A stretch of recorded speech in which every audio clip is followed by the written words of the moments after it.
Bueno, muy buenas tardes. Yo soy Andrés Cantor, soy estudiante de la Universidad Nacional Abierta a Distancia del programa de Artes Visuales.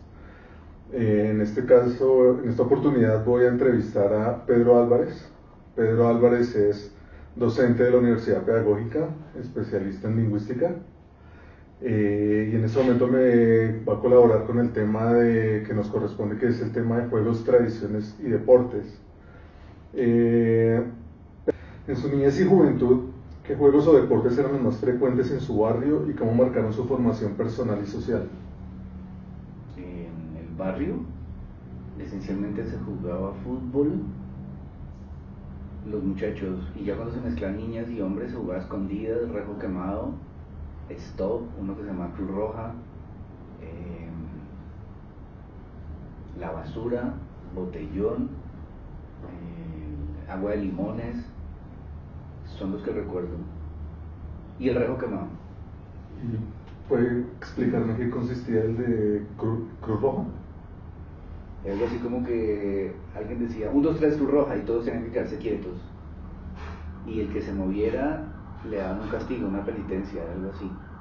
Eran como una familia de juegos parecidos al Stop, Cruz Roja, y que tenían que ver con eso, con que alguien daba una orden, todos tenían que cumplirla, y si el primero que lo rompía, recibía un castigo, una penitencia. ¿Jugaba usted mucho en el barrio? Sí, sí, pero jugaba mucho los juegos que eran para todos, de niños y niñas, entonces jugaba escondida, rejo quemado, Cruz Roja, Stop. Pero cuando eran los de niños, eran más el de fútbol, y ese no jugaba, o béisbol o ponchados, ese casi no, sí jugaba, pero me iba muy mal. Entonces jugaba menos esos que los otros. Y de los otros, ponchados y fútbol, pero el fútbol me iba muy mal, entonces jugaba poco. ¿Qué recuerda de los espacios de juego en su infancia y con quién solía compartir esas experiencias? Pues había un espacio privado que era el patio de mi casa, casas con patio, un barrio obrero, y ahí se hacían juegos, pero eran juegos muy míos, como había una perrera muy grande y yo me metía ahí y construía como una nave espacial y jugaba jueguitos en el patio de mi casa.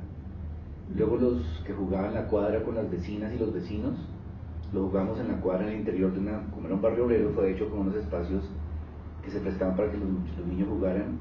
Y el tercer lugar tal vez era una cancha que una cancha que lindaba con un potrerito, donde jugamos más niños y niños que venían de otras cuadras. Y cuando fui creciendo uno comenzaba a jugar en el parque de Tiniza, que era un parque grande cerca del barrio, o en unos potreros, entonces uno como que iba avanzando la edad y los espacios de juego eran más lejanos y un poco más grandes. En el potrero más grande entonces los juegos eran de cometa o fútbol ya grande o cosas de esas. Desde su experiencia como docente universitario, ¿qué cambios ha observado en la relación de los estudiantes actuales con la recreación, los juegos y el deporte? Pues básicamente que ahora los estudiantes reciben las instrucciones para los juegos y juegan en el colegio porque les dan instrucciones. El profesor de educación física o tiene alguna actividad religiosa o de comunitaria y alguien los guía. Yo me acuerdo en el barrio nadie nos enseñaba los juegos, iban dando y eran por temporadas. Entonces era una temporada donde todos jugábamos Jermis y buscábamos los palos y las tapas y eran como 2, 3, 4 semanas de Jermis. Pasaba la temporada de Jermis y comenzaba la de ponchados, o pasaba la de ponchados y llegaba la de escondidas. Y nadie nos lo explicaba. Y como digo, eran como unos procesos de jugar primero con los de la cuadra, luego con los del barrio, luego más allá, y no nos los explicaban, era un aprendizaje que ahora me pregunto, no sé de dónde sacábamos. Porque tampoco, me imagino que algún niño más grande, bueno, estoy recordándolo, siempre aparecía un niño más grande como dándonos pistas. Y las íbamos cogiendo en medio del juego, no las explicaban. Ahora siento que los jóvenes buscan o reciben las instrucciones para el juego más explícitas de algún instructor o en la red. Entonces pregunto, claro. aunque me parece raro que alguien pregunte cómo jugar en el barrio, pero puede darse, ¿no? Yo creo. O habría que inventárselo. Sí. ¿Cómo percibe la diferencia entre los espacios de juego de antes, la calle, el parque, el barrio, y los que se usan hoy en día las nuevas generaciones? Usted que tiene estudiantes de varias generaciones, pues. Pues yo creo que antiguamente el barrio sí era era claro que cualquier espacio podía ser tomado para jugar. Ahora esos espacios los colonizaron los centros comerciales o las estrategias educativas. Entonces la gente creo que juega, bueno, el centro comercial, en los juegos se les permite, yo creo que es el fenómeno diversity. Entonces el comercio en connivencia con las políticas de cuidado del espacio de la juventud reglamentaron espacios, jornadas y tipos de vínculos con respecto al juego. Entonces ahora son mucho más organizados. Antiguamente cualquier espacio podía ser tomado para el juego, incluso el salón de clase. Sí, claro. O los pasillos. Creo que nosotros muchos íbamos al colegio era para el espacio del juego. Entonces parte del juego era apropiarse de un espacio para jugar y no era mal visto. Creo que la imagen es la típica imagen de la gente jugando en una calle del barrio, ponen unos ladrillos y juegan banquitas, y si pasa un carro, se para el juego y sigue.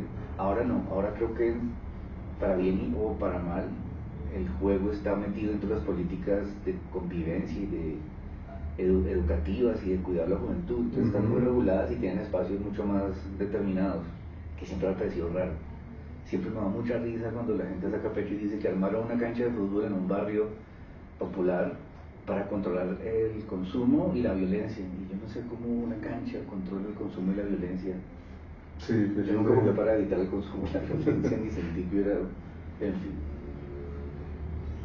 ¿Cuál cree que ha sido el impacto de la tecnología, televisión, consolas, celulares, redes sociales, en la forma en que los jóvenes se recrean actualmente, sobre todo en contextos de estudiantes de estratos menos favorecidos?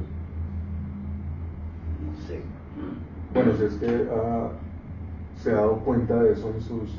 Es que creo que no, me perdí la pista. Yo me fui a vivir a un lugar que no era mi barrio y trabajo con muchachos que ya son adolescentes grandes y no les sigo la pista.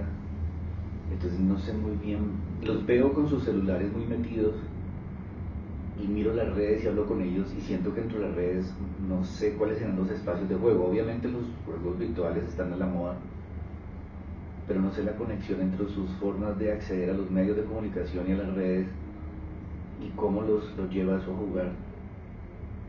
En principio, si yo fuera un joven y tuviera redes, creo que sí le preguntaría cómo se juega algún deporte y no sería tan torpe, o cómo mejorar algún rendimiento.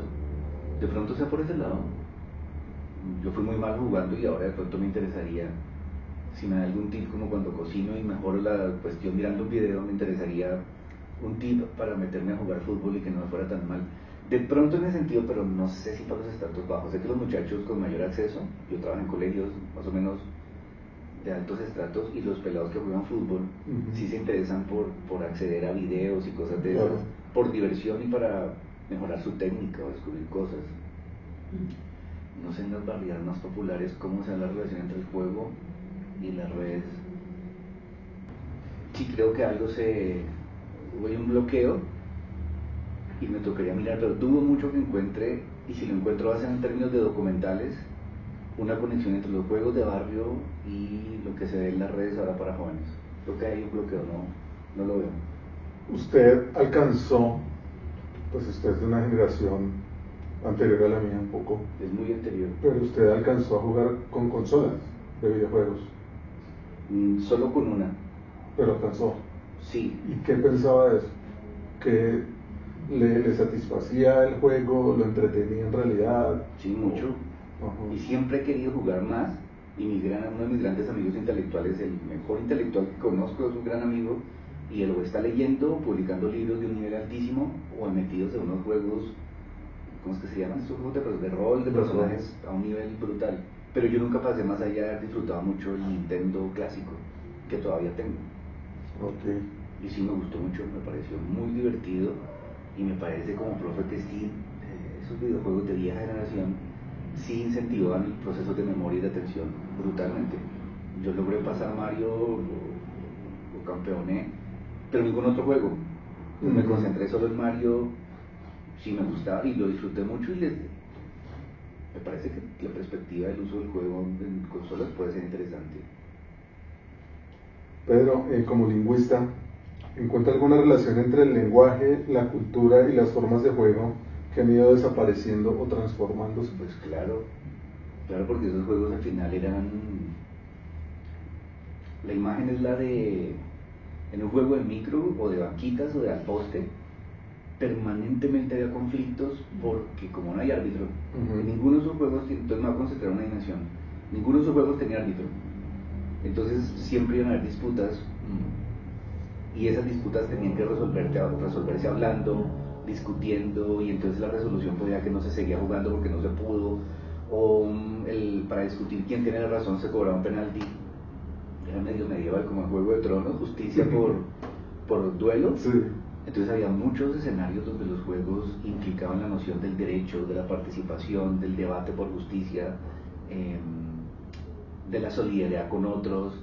En la idea de la repartición se daban esos clásicos momentos en que un equipo se veía muy superior a otro y al principio era buena idea, sí, pero muy superior al otro, el juego duraba muy poquito y todos se aburrían, el que ganaba siempre o el que perdía siempre, entonces tocaba casi a las malas lograr emparejar los juegos alrededor de los juegos. Además los juegos eran infinitos porque el juego comenzaba por cuando se repartían los grupos, los equipos, había que hacer un juego para repartir los equipos. Entonces había una idea de composicionalidad del complejo sistema de relaciones humanas que por ejemplo la familia no tiene, que en la familia el señor o la señora, el papá o la mamá deciden y los hijos obedecen, sobre todo en ese tiempo. Entonces el lugar para la discusión de las reglas era ese, y el concepto de regla es fundamental en el juego, de consolidación de la regla que sería el derecho, y luego la aplicación del derecho que son las disputas que ocurrieron efectivamente en los juegos. Entonces la noción de vivir sin jueces era extraordinaria, pero generaba también otras cosas, peleitas y cosas de esas, pero eran unos reductos de reflexión y escenarios donde la norma, la regla, el derecho comenzaban a gestarse, ¿sí? De hecho, este amigo que trabaja a nivel brutal los juegos, descubrió un juego que era muy difícil derrotar, y eso está inspirado en Juego de Tronos, y lo diseñaron de manera que nadie estaba pudiendo ganar ni avanzar hasta que alguien lo logró, y entonces se desvió la atención. ¿Alcanza a caer todo ese ruido? Sí, claro. No, menos mal que fue Dios mío, el ruido es tenaz. ¿Y sabes cuál fue lo más de... Qué bueno. ¿Se acuerdan dónde quedó? Sí, papá. Y entonces este amigo descubre que la gente se comenzó a interesar tanto o más por conocer al que había derrotado a la bestia que no dejaba ganarse, porque además ya no consistía el juego en derrotarlo a él, sino en conocer las reglas y en el poder que se tenía de acceder, porque resulta que el que derrotó a la bestia, que no podía ser derrotada, resultó ser alguien que sí compartía. Sí. Y entonces comenzó a dejar unas reglas alternativas al juego, que ya no eran solo ganar o perder, sino una especie de ética. Es como si hubiera un mundo nacido de nuevo, y la gente volvió una especie de Grecia virtual para encontrar las virtudes y los valores del juego. ¿Usted puede denominar eso como una nueva sociedad? O sea, como... Pues dentro de lo virtual, aunque sea virtual, se está viviendo... Es que esa es la sociedad siempre es nueva vieja. La sociedad siempre son los remiendos que hacemos en una vieja estructura, hacen que esa nueva estructura no sea ni vieja ni nueva porque venía de alguna parte y se remendó. Y si vuelve a ocurrir que se remiende, vuelve a pasar. Entonces es eternamente nueva y eternamente vieja. El problema es cuando no se renueva, o cuando alguien llega a la utopía que es perfecta y que no hay que moverla, sino que la sociedad es una permanente reconstrucción, y ese juego lo que refleja es eso. Porque si usted lo ve bien, eso pasó en el ideal del mundo griego, se reúnen, hablan y discuten sobre los principios del Estado y viven de acuerdo con los principios, pero antes había otros. Entonces se van reconstruyendo, y en términos de derecho y de Estado no es tan válida la idea de viejo mundo y nuevo mundo, siempre ha sido una dinámica. Entonces creo que sí. Ok. Bueno, pues quiero agradecerle a Pedro por haber aceptado esta entrevista. Como siempre, muy interesante hablar con él. Muchas gracias, espero vernos en otra oportunidad. Muchas gracias. Me queda igualito un señor que da unos tips de química español y es gordo y echa carreta. Bueno, Andrés, espero que le sea útil. Muchísimas gracias. Hasta luego. Hasta luego.